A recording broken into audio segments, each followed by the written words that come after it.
میرے پیارے آقا صلی اللہ تعالی علیہ وسلم کے پیارے دیوانوں، لیکن محروم کون رہے گا؟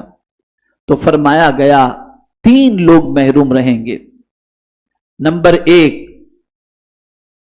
کسی نے اللہ کے واسطے سے مدد مانگی اور اس نے مدد نہ کی، یعنی کسی مسلمان سے مدد مانگی گئی، وہ مدد کرنے کی طاقت رکھتا ہے، اور مدد مانگنے والے کی پوزیشن یہ ہے کہ واقعی وہ مدد کا مستحق ہے اور وہ مدد مانگ رہا ہے، اور مدد مانگنے والے کی اگر مدد نہیں کی جا رہی تو فرمایا گیا وہ کل بروز قیامت جنت کے پھل اور جنت کی شراب سے محروم رہے گا۔ دوسرا، وہ شخص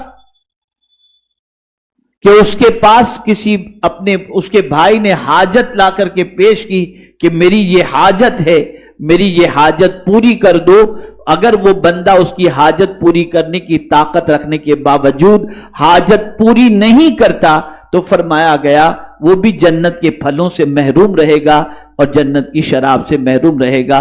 اور اسی کے ساتھ ساتھ میرے پیارے آقا صلی اللہ علیہ وسلم کے پیارے دیوانوں، کسی نے ناحق کسی کو قتل کیا تو یہ قتل کرنے والا بھی جنت کے پھلوں سے اور جنت کی شراب سے محروم رہے گا۔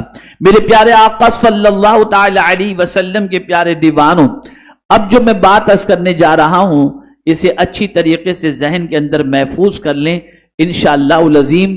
اس کے بعد آپ کوشش کریں گے کہ آپ ماہ رجب کا احترام کرتے ہوئے دعا کے اندر عبادت میں اپنے وقت کو گزار سکیں۔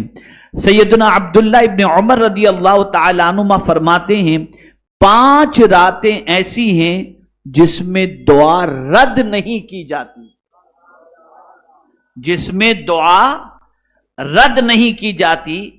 آقا کریم صلی اللہ تعالی علیہ وسلم کے دیوانوں، ان میں سے پہلی شب جمعہ یعنی جمعرات کا دن گزر کر جو شب آتی ہے یعنی شب جمعہ، سبحان اللہ، شب جمعہ اللہ دعا رد نہیں فرماتا، رد نہیں فرماتا۔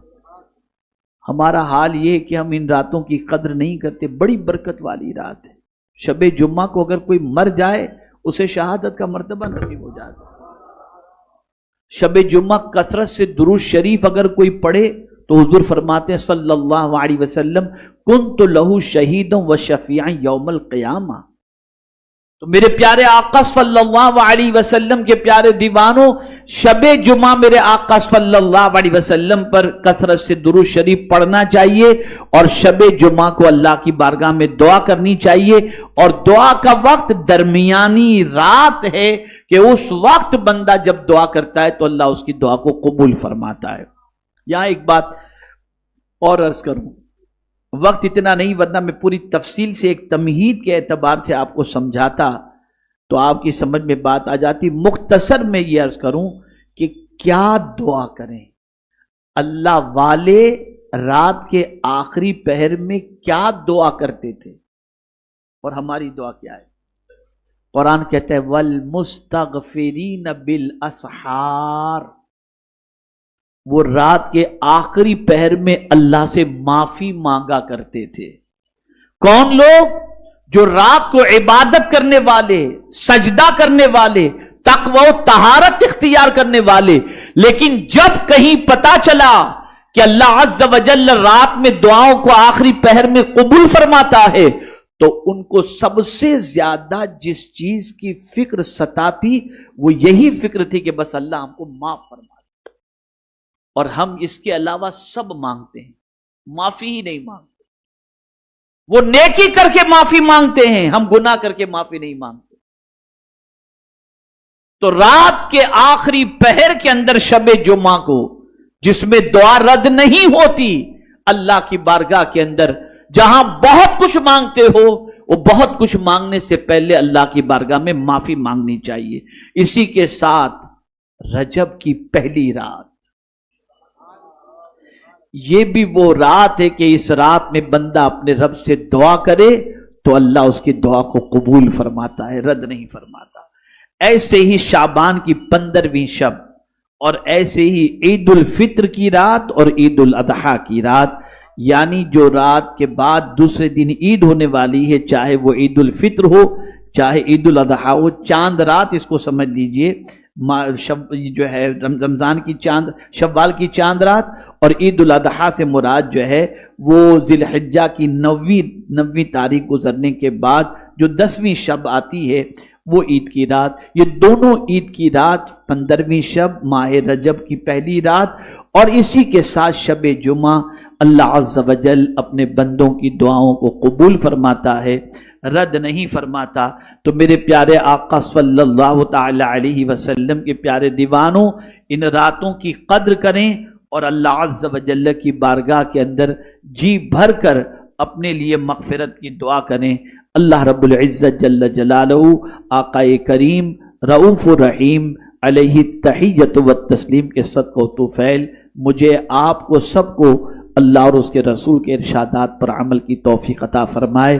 میں نے آج اس موضوع کا انتخاب صرف اس لیے کیا کہ ماہ رجب عنقریب ہے، آپ پہلے سے پریپیئر ہو جائیں، ذہن آپ کا بن جائے اور آپ تیاری کے اندر مصروف ہو جائیں۔ لیکن ساتھ ہی ساتھ ایک بات اور بھی عرض کرتا ہوا چلوں کہ آپ جانتے ہیں 31 نائٹ قریب ہے، اور ہمارے بھائی لوگ، ہماری بہنیں، ہماری بچیاں پتہ نہیں کیا کرتی ہیں، اور ان کے نزدیک یہ رات پتہ نہیں کیسی رات ہے۔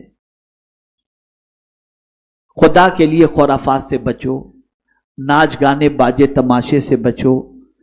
31 نائٹ ہمارے یہاں اس کا کوئی تصور ہے ہی نہیں۔ ہمارے یہاں جتنی بھی راتیں وہ بڑی راتیں ہیں، جتنے بھی دن ہیں بڑے دن ہیں۔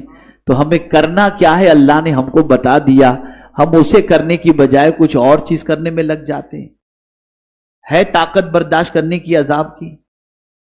جب نہیں ہے طاقت تو کیوں اللہ کی نافرمانی کرتے ہیں؟ اور قرآن مقدس کے اندر اللہ عز و جل نے واضح طور پر فرما دیا، اور ہمارا حال یہ ہے کہ ہم نماز میں دعا بھی کرتے ہیں، صراط الذین انعمت علیہم غیر المغضوب علیہم ولا الضالین، ان کے راستے پر نہ چلا جن پر تیرا غضب نازل ہوا، اور جو گمراہ ہوئے، لیکن چلتے انہی کے راستے پر، انہی کے راستے پر۔ خدا کے لیے اسلامی طور طریقے کو اپنائیں، اللہ اور اس کے رسول کے ارشادات پر عمل کریں، اور اپنے آپ کو گناہوں سے زیادہ بچائیں۔ رب قدیر جل جلالہ ہم سب پر کرم کی نظر فرمائے اور ہمیں گناہوں سے بچنے کی توفیق عطا فرمائے۔ آپ سب سے گزارش ہے کہ ہر سنیچر کو آؤ بھی، لاؤ بھی، سیکھو بھی، اور دوسروں کو سکھانے کی کوشش بھی کرو۔